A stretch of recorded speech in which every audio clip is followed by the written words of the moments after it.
नमस्कार, मैं जितेंद्र चतुर्वेदी। इधर कई दिनों से आपने गौर किया होगा, खास तौर से 6 जनवरी के बाद से। देखिए, 6 जनवरी की जो घटना है वो दिल्ली की सियासत में एक लैंडमार्क है, अगर आम आदमी पार्टी के लिहाज से देखा जाए तो। क्योंकि सरकार उन्हीं की है और ये जिम्मेदारी दरअसल उस सरकार की बनती है जो वहां सत्तासीन है कि सदन भी ठीक से चले और नगर निगम भी ठीक से चले। चूंकि नगर निगम में भी अब बहुमत उन्हीं का है। मेयर कौन बनेगा, कब बनेगा, एक अलग कहानी और किस्सा है, लेकिन जो सत्ता में है उसकी ये जिम्मेदारी होती है कि व्यवस्थाएं सुचारू रूप से चले। तो इस लिहाज से तो आम आदमी पार्टी की सरकार कटघरे में खड़ी होती ही है। अब ये अलग बात है कि अगर वहां आम आदमी पार्टी के बजाय भाजपा की सरकार होती तो जो उनका समर्थक वर्ग है और जो सिकुलर खेमा है उसके अंदर जिस तरह की सिकसिकी दिखाई देती वो जग जाहिर है। लेकिन अब चूंकि वहां आम आदमी पार्टी की सरकार है और उसके बाद जिस तरह की परिस्थितियां वहां पर बनी दिल्ली नगर निगम में, तो उसको लेकर तो यही कहा जा रहा है कि नहीं साहब, वहां ये ऑपरेशन चल रहा था या वो ऑपरेशन चल रहा था। लेकिन इस उस ऑपरेशन से इतर ये जो चिट्ठियों का दौर शुरू हुआ और एलजी को अरविंद केजरीवाल ने लिखा, उसके बाद एलजी का जो जवाब आया वो दरअसल जवाब बड़ा नागवार गुजरेगा उन तमाम लोगों को जो कम से कम सियासत को समझते हैं। और जाहिर तौर पर आम आदमी पार्टी को तो नागवार लगेगा ही, चूंकि जो इधर पिछले 3-4 दिनों में चिट्ठी पत्री हुई, उस चिट्ठी पत्री पर एलजी ने बड़े ही तरीके से सलीके से कहा कि पहली चीज तो ये जानकर मुझे बड़ी खुशी हुई कि आप गवर्नेंस को लेकर बहुत चिंतित हैं। अब ये एक तरीके से एलजी का बहुत बड़ा तंज है दिल्ली के मुख्यमंत्री पर। वह इसलिए क्योंकि जो व्यक्ति गवर्नेंस की बात कर रहा है कि साहब हम जो उस पत्र से बात निकल कर आई कि गवर्नेंस को लेकर बड़े परेशान है, और अगर आपको ध्यान हो तो ये वही मुख्यमंत्री हैं जो अपनी फाइलों पर दस्तखत नहीं किया करते थे, लेकिन इनको गवर्नेंस की चिंता बहुत है। तो इस लिहाज से जो एलजी ने कहा वो वाकई में ये आप एक तरह से कहिए कि गाल पे तमाचा है, लेकिन सियासत है। सो उन्होंने ये भी कहा कि आप गवर्नेंस को लेकर चिंतित है, ठीक बात है, बड़ा अच्छा लगा, और अपना तो यह है कि हम लोगों को बराबर मिलते रहना चाहिए, मतलब एलजी को और सीएम को। और आप ही ने कहा था कि साहब आपकी तो और जगह जो स्टेट असेंबली का इलेक्शन है, एमसीडी का इलेक्शन है, उसमें आपकी इंगेजमेंट ज़्यादा है, इसलिए जो एलजी और सीएम के बीच की बैठक होनी चाहिए वो नहीं हो पाएगी, जो लगातार चलती रहनी चाहिए ताकि गवर्नेंस सुचारू रूप से चले।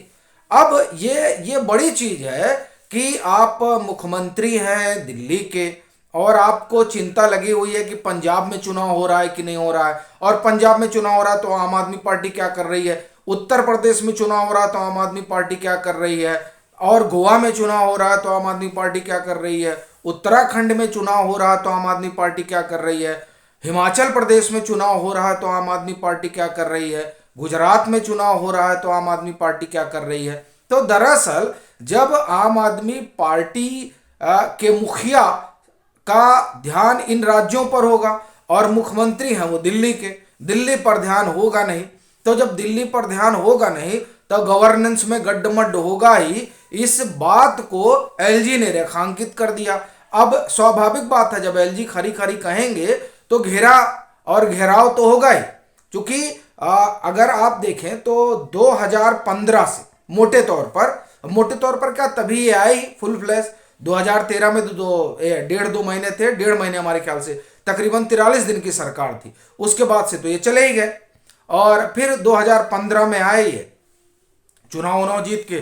तो 2015 से अगर आप देखें तो एलजी की और इनकी ठनी रहती है। लेकिन अभी जो मौजूदा एलजी है उन्होंने तो एक तरीके से आप कहिए कि ये बता दिया कि दरअसल गवर्नेंस चलता कैसे है और काम कैसे होना चाहिए। अब वो तमाम जब ककहरा उन्होंने सिखाया मौजूदा सरकार को, जो दरअसल सरकार चलाने से ज़्यादा अड़ंगा लगाने में भरोसा रखती है, तो अब जाहिर सी बात है कि कौतूहल बढ़ेगा ही।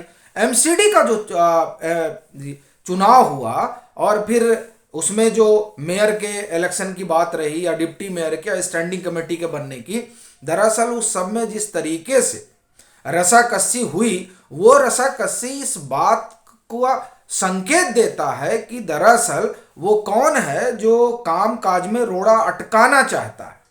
क्योंकि जिस बात को लेकर सबसे ज्यादा घमासान रहा, वो चाहे प्रोटर्म स्पीकर की बात रही हो, चाहे एल्डरमैन के मनोनयन की बात रही हो, उसमें कोई बड़ा मसला था नहीं।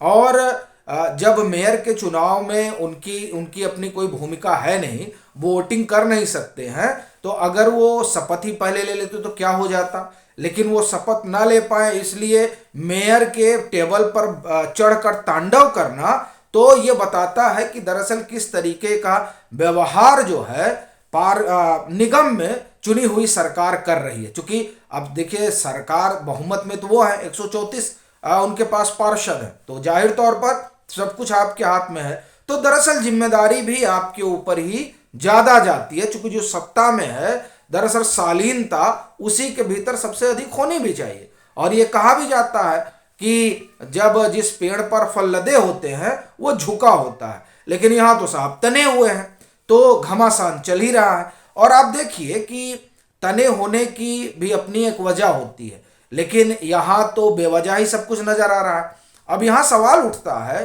कि अगर एलजी सब गलत ही कर रहे हैं, और खास तौर से ये जो मनोनयन हुआ या जो प्रोटर्म स्पीकर हुआ, तो उसके लिए कोर्ट कचहरी बनी है, कोर्ट कचहरी जाना चाहिए। बड़ी बात तो यह ही है। और अब कोर्ट कचहरी से एक और बड़ा दिलचस्प वाकया ध्यान आया कि खबर आई, और ये खबर हिंदुस्तान टाइम्स की है, और वो खबर ये बताती है कि किस तरीके से आप देखिए 21-22 में तकरीबन 28 करोड़ रुपए कोर्ट कचहरी पर खर्चा होते हैं। 20-21 में वो रिपोर्ट दावा करती है कि नगण्य ही मानिए, लेकिन 21-22 में 28 करोड़ खर्चा होते हैं, उसमें 25 करोड़ सिर्फ दारू घोटाले वाले मसले पर खर्चा होता है। अब लीजिए, तो जाहिर सी बात है कि क्या चल रहा है और कैसे चल रहा है वो बताने और समझाने की जरूरत तो नहीं है। इसी में एक और बात जुड़ी हुई है, और वह इसलिए भी महत्वपूर्ण है क्योंकि जिसकी सरकार है या जो सरकार में है, दरअसल उसी का दायित्व भी है कि सारी चीजें सुचारू रूप से चले। ऐसा हमने पहले आपसे कहा भी। देखिए, ये मामला सत्येंद्र जैन से जुड़ा हुआ है, और अभी आपने सुना होगा कि वो सुकेश चंद्रशेखर का जो पत्र वगैरह आया, और उस पत्र में जिस तरीके से उन्होंने तमाम आरोप लगाए आम आदमी पार्टी की सरकार पर और जेल में रह रहे जेल मंत्री पर, तो उन आरोपों को लेकर तो एक जांच पड़ताल हुई, और उस जांच पड़ताल में जो वहाँ गृह सचिव हैं दिल्ली सरकार के, उनके मातहत जो है एक टीम बनी थी। उस टीम ने सुकेश चंद्रशेखर से पूछताछ की, और उसके बाद में उसने अपनी रिपोर्ट बनाई और एलजी को दी। अब उस पर आगे क्या होगा ये देखने वाली बात होगी, क्योंकि उस रिपोर्ट में ये कहा जा रहा है कि बहुत चीजें हैं जो सुकेश चंद्रशेखर ने आरोप लगाए हैं वो मुकरा नहीं है कमेटी के सामने। तो जाहिर सी बात है कि अब वो जो कमेटी ने रिपोर्ट दी है, वो रिपोर्ट भी इनके गले की हड्डी बनेगी आम आदमी पार्टी सरकार की। लेकिन उस रिपोर्ट से इतर जो हम लोग बात कर रहे हैं वो दरअसल चूंकि सत्येंद्र जैन से ही जुड़ी हुई है, इसलिए सुकेश चंद्रशेखर की भी चर्चा हो गई। असल में कहा जा रहा है जो खबरें कि साहब ये डरा धमका भी रहे हैं अंदर कि देख लेंगे सबको, भाई जेल मंत्री हैं, देख भी सकते हैं। और वैसे भी आप देखिए कि अगर आपने गौर किया हो तो विजय नायर और सत्येंद्र जैन ये दोनों लोग कोर्ट का दरवाजा खटखटाने गए थे, बाद में दोनों लोग लौट आए, क्योंकि इनको पता ही है कि आप कहाँ खड़े हैं। क्योंकि ऐसे कई मामले अब तो सामने आ ही चुके हैं जहां दागो भागो के फेरे में आम आदमी पार्टी के दिग्गज नेता फंस गए। अब उसमें भी देखिए मनीष सिसोदिया ही फंसे हुए हैं हेमंता बिस्सरना वाले मामले में। तो ये जो तमाम चीजें रेखांकित की जा रही हैं, दरअसल वह इसलिए ताकि ये देखा जा सके कि असल में आम आदमी पार्टी किस तरीके से काम कर रही है। और असल में इस चीज को जब एलजी ने रेखांकित कर दिया तो आप ये कहिए कि इनकी खाट खड़ी हो गई। क्योंकि साहब वो सारी चीजें तो लिख दे रहे हैं, उन्होंने सीधे कह दिया गवर्नेंस की आपको चिंता है, ये हमको जान के बड़ा अच्छा लगा। और आइए मिल बैठ के हम लोग बात करते हैं। पहले तो आप कहीं और टहल रहे थे, मतलब वो लिटरली कह तो नहीं रहे हैं, लेकिन जिस तरीके से वो जवाब है, उस जवाब से तो ये तमाम बातें निकल कर आ जाती हैं, और जो आम आदमी पार्टी के लिहाज से तो बहुत बेहतर नहीं कही जा सकती। अभी के लिए फिलहाल इतना ही। अगर आप मतांतर से नहीं जुड़े हैं तो जुड़िए, वीडियो को लाइक कीजिए, शेयर कीजिए और अपने सुझाव जरूर साझा कीजिए।